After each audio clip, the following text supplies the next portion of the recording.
Hi, this is Xin Wang. Following Henry's presentation, I would like to talk about the style choices we have for the smaller device, the self-defined component, the challenges we met, and the future works. For most of our components, it is building using React Bootstrap, and they did well in the dynamic loading. One thing worth mentioning is we changed the background image of the homepage to save some space when our user is using cell phone.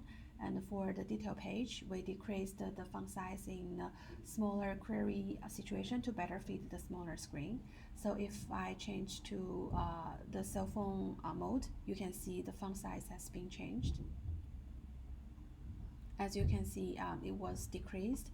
And also if I go back to the home page, you will see the background has been changed to like a simpler page that is costing less space. And next, I want to talk about the self-defined components. We're using Progressive Web Application (PWA) in our project. We implemented the 3 features in the PWA, and I will give a quick demo here. If you go to this icon over here, click on it, it will ask you to open the uComment as an app. If you click on it, you will see it was opened as a separate page, and all the functions would work the same as the web page, similar as what Henry just showed you before. But this one is an installable app. Next, I want to demo is sending notification. So let's go back to our original page and click on this icon and allow the notification and reload the page. That means it's subscribed to the server to sending the notification. I have already started the server over here, and I refresh it, it will send the notification. As you can see, it will sending this notification to welcome you to uComment and please sign in. You can change the content by changing the server. And the next thing I want to talk about is the challenges we met. So the most challenging part in implementing the PWA is to sending the notification, because at first I didn't know we need to have a separate server to do so. But after reading the Google Docs and some of the tutorial online, I was able to implement it. Other challenges we met will be getting the video from the YouTube API and also the Firebase interaction, because we want to use the Firebase to do the authorization and authentication. We need to register the API key first and then follow their document step by step. And another challenge would be, for example, there will be multiple pages. We should get the user state first, then determine which components to render.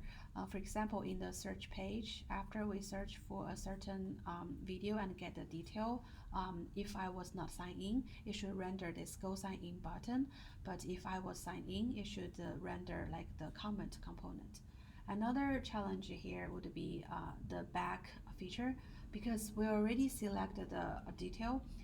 We have no idea what is our previous search result, so we use this props.location.query to pass the video list to the previous link. This is the feature by the React router. Another challenge we met would be the backend and the front-end interaction. Because we have multiple API for the comments, we have 2 APIs to get the comments either by the user ID or by the video ID. So it's very easy to mix these 2 API together, and we add the prefix, the video ID, and the comment in front to separate them. Next, I want to talk about the future works. First, we want to allow the user to add a profile picture. So when the people are reading the comments, instead of showing the simple user ID, it will also show like the profile picture of the user, and that will make the user feel more real. Another thing we want to do is to allow the user to select several genres they are interested.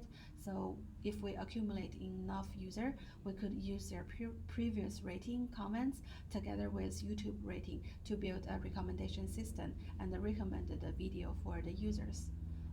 Next is currently we have this most commented video and it was showed in the homepage.